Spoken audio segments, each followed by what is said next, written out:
दोस्तों, आज के दौर में दुनिया काफ़ी तेज़ी से चलती हुई हमें दिखाई देती है। हमारे कामों को आसान बनाने के लिए साइंस ने कई सारी टेक्नोलॉजी और फैसिलिटीज़ हमारे इस्तेमाल के लिए ईजाद की है। आज से 10 या 15 साल पहले अगर कोई कहता कि हम घर बैठे किसी दूसरे देश में बैठे इंसान को देख सकते हैं या उससे बात कर सकते हैं तो शायद सब उसे पागल कहते।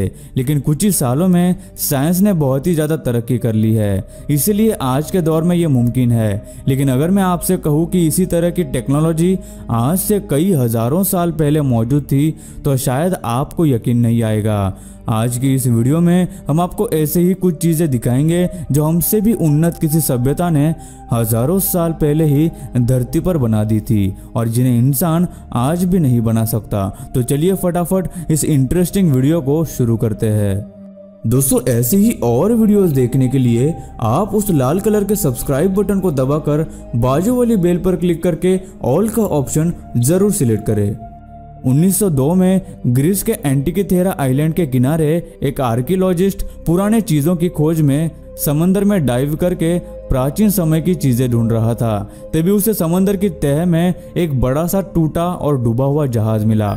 उस समंदर में डूबे हुए जहाज में काफी सारी पुरानी और कीमती चीजें मिली।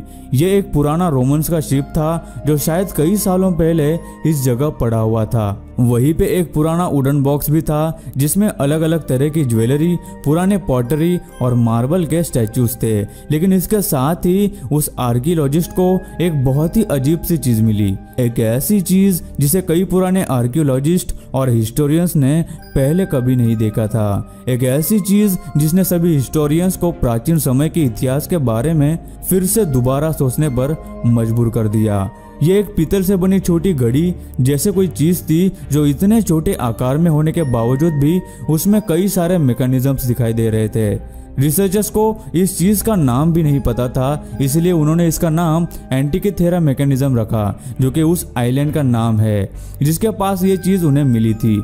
लेकिन उनको ये पता नहीं था कि ये क्या चीज है और क्या काम करती है। कई सालों तक दुनिया भर के अलग अलग आर्कियोलॉजिस्ट, रिसर्चर्स और हिस्टोरियंस ने इस चीज पर रिसर्च की, लेकिन उन्हें ये पता नहीं चल पाया कि आखिर ये क्या चीज है या फिर ये काम क्या करती है। कई सालों बाद जब इसके बारे में कुछ भी पता नहीं चला तो उन्होंने एंटिकीथेरा मैकेनिज्म को ग्रीस के म्यूजियम में रख दिया। लेकिन आज के दौर में जब इतनी टेक्नोलॉजी और साइंस बहुत तरक्की कर चुका है तो रिसर्चर्स ने सोचा कि एंटिकीथेरा मैकेनिज्म को अच्छे से एनालाइज फिर से किया जाए, जिसके बाद उन्होंने वापस से अपनी रिसर्च शुरू कर दी और वो ये देखना चाहते थे कि एंटिकीथेरा मैकेनिज्म के अंदर आखिर क्या है, जिसके लिए रिसर्चर्स ने उसका एक्सरे करना चाहा।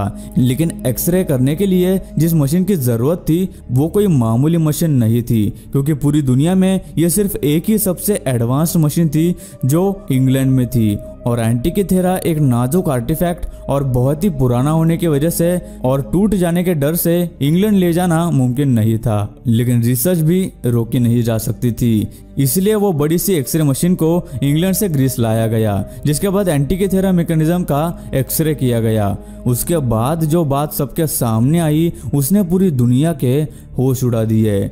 कई तरह के अलग अलग गियर्स और मैकेनिज्म्स उस एक्सरे में दिखाई दिए और कड़ी रिसर्च करने पर उन्हें पता चला कि ये तकरीबन 2000 साल पुराना एक एडवांस्ड कंप्यूटर है जो उस समय के लोगों ने बनाया था। ये कंप्यूटर अलग अलग मैकेनिज्म्स की मदद से सोलर इक्लिप्स और दूसरे ग्रहों की जानकारी दे सकता था। इसके साथ ही इसमें कई तरह के अलग अलग लीवर्स और गियर्स थे जिसमें से हर एक अलग अलग ग्रह की जानकारी देने का काम करता था। इंजीनियर्स ने जब इस मैकेनिज्म को देखा तो कहा कि आज के दौर में भी इस तरह का कोई भी मैकेनिज्म बनाना काफी ज्यादा मुश्किल है और ये कंप्यूटर तो 2000 साल से भी पहले बनाया गया था। जबकि हम लोग ये मानते आ रहे हैं कि साइंस और टेक्नोलॉजी कुछ ही साल पहले आई है और दुनिया का पहला कंप्यूटर भी 1800 से 19वीं की सदी में बनाया गया था, तो फिर 2000 साल पहले ऐसा कोई गजब के मैकेनिज्म वाला कंप्यूटर बनाना आखिर कैसे मुमकिन है? या फिर ऐसा हो सकता है कि इतने साल पहले ही इंसानों के पास ऐसी टेक्नोलॉजी थी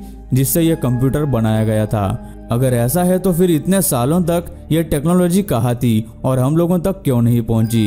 यह सोचने वाली बात है। इसे देखकर ऐसा साबित होता है कि हमसे पहले भी एडवांस्ड सिविलाइजेशन इस धरती पर मौजूद थी। लेकिन आखिर ऐसा क्या हुआ कि इतनी जबरदस्त टेक्नोलॉजी इतने सालों पहले ही आ गई थी, लेकिन हमें इस टेक्नोलॉजी का पता लगने तक यह टेक्नोलॉजी कहीं पे लुप्त हो गई? क्योंकि सबसे पहला कंप्यूटर जो बनाया गया था वो एक रूम के साइज तक बड़ा था और 14th सेंचुरी में पहली घड़ी बनाई गई थी जो लगभग एक गाड़ी के साइज की थी। सच में जो मैकेनिज्म आज के दौर में बनाना काफी मुश्किल है, उसे 2000 सालों पहले बनाया गया है। तो जरूर उन लोगों के पास कुछ बहुत ही जबरदस्त और बेहतरीन टेक्नोलॉजी रही होगी। वही कुछ लोगों का कहना है कि यह कॉम्प्लिकेटेड मैकेनिज्म उस जमाने में कोई इंसान नहीं बना सकता, बल्कि यह एलियंस का बनाया हुआ डिवाइस है। लेकिन ऐसा पहली बार नहीं हुआ है कि ऐसे प्राचीन आर्टिफैक्ट को एलियंस के नाम के साथ जोड़ा गया है। ऐसा पहले भी हो चुका है। 1912 में विल्फ्रेड वॉयनिच नाम के एक बुक डीलर थे जो अपने किसी काम से इटली गए थे। वहां उन्होंने एक पुरानी और रहस्यमय किताब खरीदी जिस पर ना तो कोई टाइटल था और न ही उस बुक के लिखने वाले का नाम था। उस बुक में कई 100 पेजेस थे जिसमें अलग अलग डायग्राम्स और पिक्चर्स ड्रॉ किए हुए थे और उन पिक्चर्स के आसपास एक अजीब सी भाषा में कुछ लिखा हुआ था जो आम भाषा से काफी अलग थी। विल्फ्रेड उस भाषा को समझने की कोशिश करते रहे, साथ ही में वो ये भी पता लगा रहे थे कि ये बुक कब, कहा और किसने लिखी थी और आखिर इसमें लिखे हुए पन्नों का मतलब क्या है। विल्फ्रेड ने कई सालों तक इस बुक की लैंग्वेज को डिकोड करने की कोशिश की, लेकिन उनके हाथ कुछ भी नहीं लगा। उन्होंने इस बुक के पीछे अपनी पूरी जिंदगी लगा दी और 1930 में विल्फ्रेड की मृत्यु हो गई। लेकिन इस बुक के बारे में उन्हें कोई भी जानकारी नहीं मिली, जिसके बाद इस बुक का नाम विल्फ्रेड वॉयनिच के नाम पर वॉयनिच मैन्युस्क्रिप्ट रखा गया। फिर कई सालों बाद कई सारे क्रिप्टोग्राफर्स उस बुक की भाषा और उसमें क्या लिखा हुआ है ये पता लगाने की कोशिश करने लगे। क्रिप्टोग्राफर उसे कहा जाता है जो हर तरह की बोले जाने वाली या लिखे जाने वाली नई पुरानी सभी भाषाओं के एक्सपर्ट होते हैं। पहले और दूसरे विश्व युद्ध के दौरान भी कई अमेरिकन और ब्रिटिश क्रिप्टोग्राफर्स ने इस बुक को समझने और डिकोड करने की कोशिश की, लेकिन फिर भी उनके हाथ कुछ भी नहीं आया।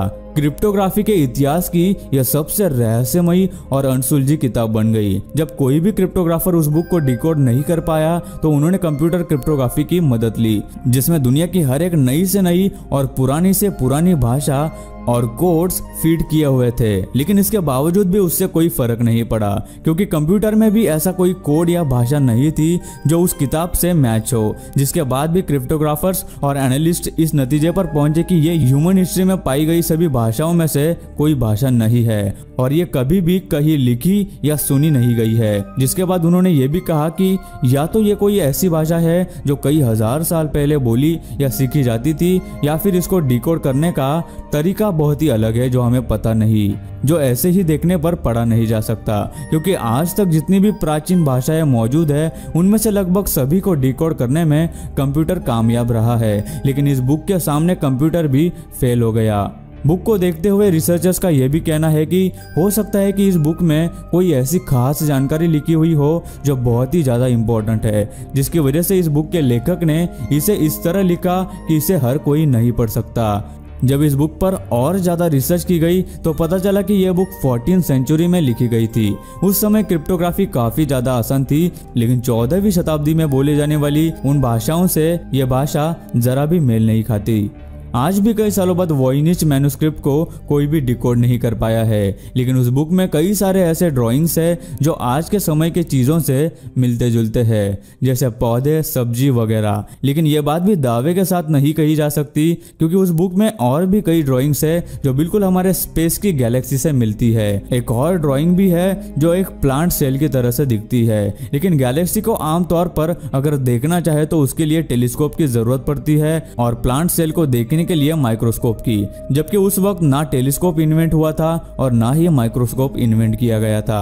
तो ये कैसे हो सकता है कि उस बुक में पहले से ही ऐसे ड्राइंग्स है जो बिल्कुल ही गैलेक्सी और प्लांट सेल से मैच होते हैं? या तो इन ड्राइंग्स का कुछ और ही मतलब है, या फिर जिसने ये किताब लिखी है उस समय के लोगों के पास ऐसी कोई बहुत ही जबरदस्त टेक्नोलॉजी थी जिसकी मदद से उन्होंने पहले ही अलग अलग चीजों पर रिसर्च की थी और उसके बारे में पता लगाया था। और गौर से देखने पर हमें यह भी पता चलता चलता है कि उस पूरे बुक में कहीं भी एक भी मिस्टेक या कोई वर्ड या सेंटेंस कट किया हुआ नहीं है। हालांकि इतनी बड़ी बुक लिखने पर कहीं ना कहीं कोई गलती तो जरूर होनी चाहिए थी। आज मशीन से प्रिंट होने वाली बुक्स में भी कई मिस्टेक्स निकल कर आती है। इससे यह सवाल उठता है कि आखिर इस बुक को किसने लिखा होगा जिसने एक भी मिस्टेक नहीं करी। इस सब रिसर्च के बाद साइंटिस्ट और आर्कियोलॉजिस्ट इस नतीजे पर पहुंचे हैं कि यह किसी एलियन द्वारा लिखी हुई कोई बुक है, क्योंकि कोई इंसान इसे नहीं लिख सकता।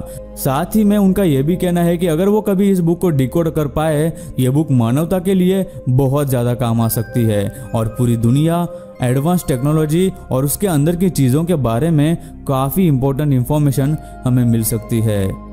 जैसा कि हमने आपको पहले भी बताया कि प्राचीन समय के लोगों के पास शायद बहुत ही जबरदस्त टेक्नोलॉजी थी। इसका एक और प्रूफ है, कई प्राचीन जगहों पर अलग अलग मूर्तियां देखकर यह बात और भी सच लगती है। जैसे कि आप इस वीडियो में देख रहे हैं कि इस मूर्ति के हाथ में एक लकड़ी की तरह से कोई चीज है, जिसको गौर से देखने पर आपको उसके ऊपर कुछ मार्किंग्स दिखाई देंगे। यानी ये असल में एक रूलर है, जिसके मदद से वो लोग ये गजब की चीजें और मंदिर बनाते थे। दरअसल ये मूर्ति भगवान विश्वकर्मा जी की है, जिन्हें गॉड ऑफ आर्किटेक्चर भी कहा जाता है। अगर उनकी तस्वीर देखी जाए तो उनके एक हाथ में भी वो रूलर देखा जा सकता है और उनके दूसरे हाथ में एक मेजरिंग टेप देखी जा सकती है। इनकी मदद से वो उस समय में कमाल के मंदिर और आर्टिफैक्ट्स बनाते थे, जो आज भी हमें कई जगहों पर देखने मिलते हैं। इसके साथ ही उनके हाथ में पेपर जैसा कुछ है, जिसका इस्तेमाल वो ये सब मेजरमेंट्स लिखने या उनके मॉडल्स बनाने के लिए करते होंगे। जिसके बाद अगर उनकी तस्वीर के पीछे देखा जाए तो हमें आज के दौर में भी इस्तेमाल किए जाने वाले कई सारे अलग अलग आर्किटेक्चरल और कंस्ट्रक्शन टूल्स देखने को मिलेंगे, जिससे यह पता चलता है कि उस समय में टेक्नोलॉजी आज के दौर से भी ज्यादा मॉडर्न थी। अब आप जो स्टैचू देख रहे हैं उसके हाथ एक बुक के जैसा कुछ है, लेकिन अगर आप उसके साथ वाले स्टैचू को देखेंगे तो उसने अपने हाथ में अपने कान के करीब एक छोटी सी चीज पकड़ी है, जो आज के दौर के मोबाइल के जैसे दिखती है। तो क्या उस समय में ही उन्होंने मोबाइल या उस जैसा कोई इन्वेंशन बनाया था, जिसको देखने के बाद ऐसा लगता है कि दूसरी मूर्ति के हाथ में भी एक टैब और स्टाइलस जैसा कोई डिवाइस है, जो वो लोग आज से कई हजारों साल पहले इस्तेमाल करते थे। लेकिन उसके बाद ये टेक्नोलॉजी कहाँ लुप्त हो गई ये किसी को नहीं पता। सिर्फ उनके बनाए हुए मंदिरों और प्राचीन जगहों पर उनकी मूर्तियों में हमें देखने को मिलते हैं। लेकिन जो भी कहो, ये सभी चीजें हमें फिर से एक बार सोचने पर मजबूर जरूर करती है। सो गाइस, आपको इनमें से कौन सी चीज सबसे ज्यादा रहस्यमय लगी, हमें नीचे कमेंट करके जरूर बताना। और आपको क्या लगता है कि पहले भी ऐसी एडवांस टेक्नोलॉजी हुआ करती थी या नहीं, ये भी लिख के हमें जरूर बताना। मैं मिलता हूँ आपको और एक रहस्यमय और इंटरेस्टिंग वीडियो के साथ। तब तक के लिए नमस्कार। दोस्तों, वीडियो अच्छी लगी हो तो लाइक कर दो। वीडियो के नीचे लाल बटन है, उस पर क्लिक करके सब्सक्राइब कर दो और बाजू वाली बेल को क्लिक करके ऑल वाले ऑप्शन को सिलेक्ट कर दो। प्लीज सब्सक्राइब करना ना भूलना।